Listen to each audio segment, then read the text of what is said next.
एक जानिब तो ईरान और अमेरिका के दरमियान जंगबंदी के लिए पाकिस्तान की कोशिशें जारी हैं। अरब मीडिया ने पाकिस्तान के फील्ड मार्शल सैयद आसिम मुनीर के मुमकिना दौरा ईरान के हवाले से भी खबर दी है। उस हवाले से भी एक लेटेस्ट अपडेट सामने आई है, लेकिन जो सबसे बड़ी खबर है वो चीन और रूस के हवाले से है। CNN ने एक ऐसी रिपोर्ट जारी की है जो अमेरिका की और ट्रंप की नींदें हराम करने के लिए काफ़ी है। और इस सब में ईरान के खिलाफ जब अमेरिका जंग की तैयारी कर रहा है, ऑपरेशन स्लेज हैमर, उसको मुकम्मल तौर पे तैयार कर लिया गया है, किसी भी लम्हे उसका आगाज हो सकता है। इस एक CNN की रिपोर्ट ने अमेरिका और इसराइल के मंसूबों को ब्रेक लगा दी है।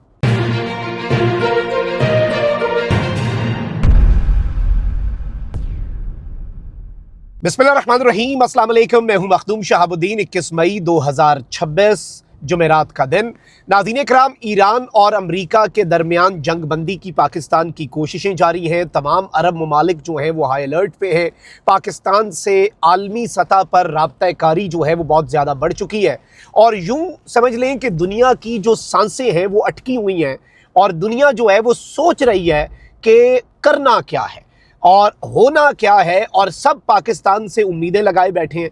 इसी ज़िमन में मोहसिन नकवी जो हैं उनका दौरा ईरान इंतहाई अहम है। और अब तो ये भी खबर आ गई है कि पाकिस्तान जो लेटर ऑफ इंटेंट दोनों से साइन करवाना चाहता है, जिसके लिए पाकिस्तान के फील्ड मार्शल के दौरे के भी इम्कानात हैं, उस हवाले से भी चले कुछ हमने ताज़ा तरीन अपडेट्स हासिल की हैं। अरब मीडिया की खबर की कॉन्टिन्यूएशन भी आपके सामने रखते हैं, लेकिन CNN ने ईरान और चाइना के हवाले से जो रिपोर्ट सामने रखी है वो भी अहम है, उसे भी एनालाइज कर लेंगे। इस सबसे पहले अगर अभी तक आपने इस वीडियो को लाइक नहीं किया, लाइक जरूर कर दें, कमेंट सेक्शन में राय का इजहार भी कीजिएगा और अगर हो सके तो इस वीडियो को आपने ज्यादा से ज्यादा शेयर भी करना है। नाज़रीन इकराम, सबसे पहले तो आप ये समझ लें कि ईरान पर अमेरिका प्रेशर बिल्ड करने के लिए ऑपरेशन स्लेज हैमर की तैयारी कर रहा है और ये तैयारी अमलन मुकम्मल हो चुकी है। इसराइल के ओहदेदारान ने तो इसराइली मीडिया और अमरीकी मीडिया को यहां तक बताया कि हम तैयार हैं, बस हम ट्रंप के गो अहेड का इंतजार कर रहे हैं। और इसमें इसराइल ये चाहता है कि ईरान की अस्करी ताकत को मजीद कमजोर किया जाए और इस जंग को ऐसे खत्म जो है वो ना किया जाए। तो अब इस सारी की सारी सिचुएशन के अंदर इसराइल जो है वो एनॉयड है, क्योंकि अमरीकी मीडिया ने ये कंफर्म कर दिया है कि जैसे ही ट्रंप ने नेतन्याहू को कॉल की और बताया कि भाई अभी ज़रा ये ऑपरेशन स्लेज हैमर को रोको, अभी पाकिस्तान के फील्ड मार्शल जो हैं वो कोशिश कर रहे हैं और एक लेटर ऑफ इंटेंट जो है, यानी एक नीयत हम दोनों की है जंगबंदी खत्म होने की, वो लेटर हमसे साइन करवाना चाह रहे हैं। और ये एक बहुत बड़ी पेशरफ्त होगी। इसमें कुछ कंसेशंस ईरान देगा, कुछ अमेरिका देगा, 30 डेज का एक पीरियड होगा, उसके दौरान फिर मुज़ाकरात होंगे। ईद के बाद पाकिस्तान में इस्लामाबाद में मुज़ाकरात का दूसरा दौर हो जाएगा।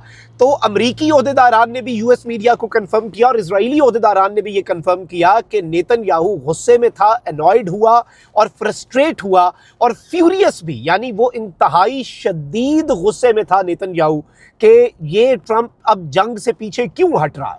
तो एक चीज तो आप ये समझ लें कि पाकिस्तान के ये एफर्ट्स कितने इंपॉर्टेंट हैं। आज कतर, सऊदिया और interestingly United Arab Emirates unanimously Pakistan के पीस एफर्ट्स को सपोर्ट कर रहे हैं, अमेरिका को रोक रहे हैं, ट्रंप को कन्विंस कर रहे हैं कि भाई ये जंग जो है ये फौरी तौर पर तुम्हें रोकनी होगी। अब अरब मीडिया ने कल ये बात कर दी, जो ट्रंप वाली खबर में भी यूएस मीडिया ने कहा लेटर ऑफ इंटेंट, तो वो साइन अगर होता है, ईरान राजी होता है, तो आज के दिन के हवाले से ये इम्कानात थे कि पाकिस्तान के फील्ड मार्शल सैयद आसिम मुनीर जो हैं वो हंगामी दौरा ईरान करें। मोहसिन नकवी 4 दिन रहे, फिर क्वेटा आए, वहाँ पर PM और जो PM के साथ वो आर्मी चीफ से भी मिले, फिर वापस वो ईरान चले गए। तो अब ईरान के अंदर मोहसिन नकवी जो पैगाम रसानी कर रहे हैं वो बहुत डिसाइसिव, बहुत इंपॉर्टेंट है।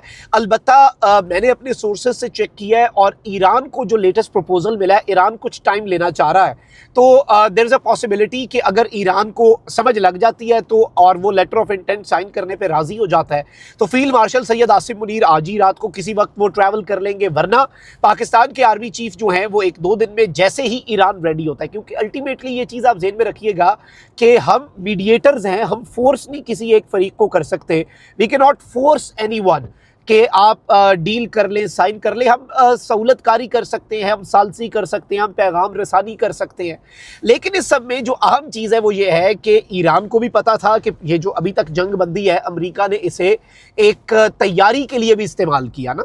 अमेरिका ने कहा कि भाई हम जो है वो स्लेज हैमर ऑपरेशन के अंदर ईरान के खर्क जजीरे पर भी कब्जा करेंगे, हाईली एनरिच यूरेनियम खुद कमांडो एक्शन करके हम एक्सट्रैक्ट कर लेंगे, ईरान के कुछ टॉप के कमांडर्स को मारेंगे, ईरान के मिलिट्री इंफ्रास्ट्रक्चर को मजीद जो तबाह है वो हम कर देंगे।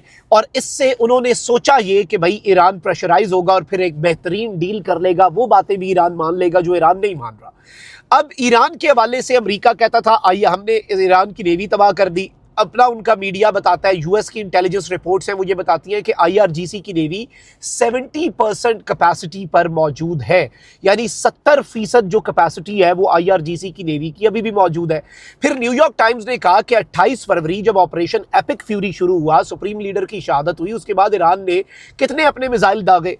ईरान ने जो अपने मिसाइल दागे उनके हवाले से न्यूयॉर्क टाइम्स ने कहा कि ईरान उसके बाद से अब तक अब नए मिसाइल बना भी रहा है, और जितने ईरान के पास इस जंग के आगाज पर मिसाइल थे आज उसका 70-80% ईरान के पास है। अब्बास इराक्ची ने कहा गलत, हमारे पास 70-80% नहीं है, हमारे पास 120% है, यानी 28 फरवरी से पहले हमारे पास जितने मिसाइल थे हमारे पास आज उससे भी ज्यादा है। अलबत्ता अमेरिका जो है उसका अपना न्यूयॉर्क टाइम्स और वॉल स्ट्रीट जर्नल कह रहा है कि यूएस ने इस जंग में जो मिसाइल इस्तेमाल किए हैं वो जखीरा पूरा होने में अमेरिका को 4 साल लग जाएंगे अगर अभी नई जंग शुरू नहीं भी होती तो। अब इस सब में जो अहम चीज है, अमेरिका को पता है कि रशिया भी ईरान की मदद कर रहा है सैटेलाइट्स और दीगर चीजों में, और चाइना भी अंडर द टेबल। ट्रंप ने शी जिनपिंग को खत भी लिखा, इस दौरे के दौरान भी चाइना इनकार करता है, चाइना कहता है भाई ऐसी कोई बात नहीं है, कुछ ऐसा मामला नहीं है, हम तो ईरान की मदद नहीं कर रहे, करेंगे तो हम ऐलान करेंगे। लेकिन अब एक मरतबा फिर CNN ने यह रिपोर्ट दी है कि ईरान जो है अमेरिका के अंदाजों के बरक्स, ईरान ने अभी अपने ड्रोन्स और मिसाइल जो हैं वो उसी तरीके से तैयार किए हैं। ईरान के पास जो जंग से पहले तादाद थी आज उससे ज्यादा तादाद है, और ये सब कुछ पॉसिबल हुआ है रशिया और चाइना की मदद से।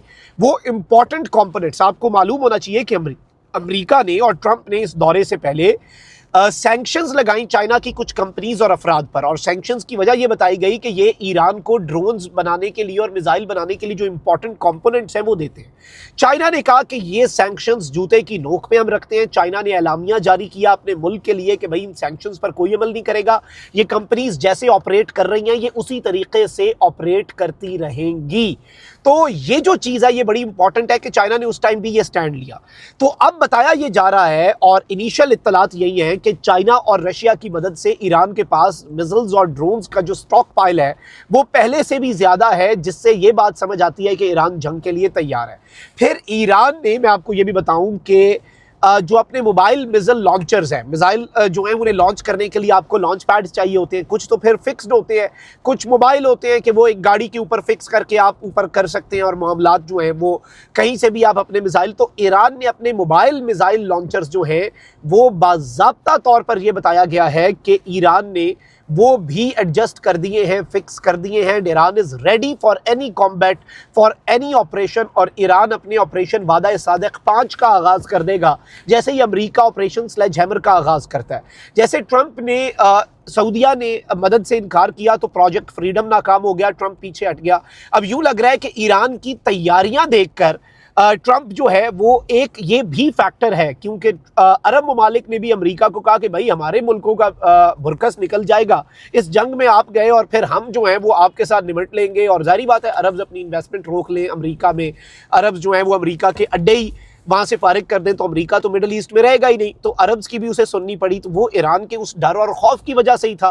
तो अब रशिया और चाइना की इस इक्वेशन में एंट्री और CNN का ये खबर देना, आई गेस ये अमेरिका को प्रेशराइज करने के लिए एक बहुत बड़ा स्टेप है, और यूएस विदाउट अ डाउट इस वक्त प्रेशराइज्ड फील कर रहा है। ये डेवलपमेंट्स थी जो आपके सामने रखना ज़रूरी थी। अपना बहुत ख्याल रखें। अल्लाह निगहबान। पाकिस्तान जिंदाबाद।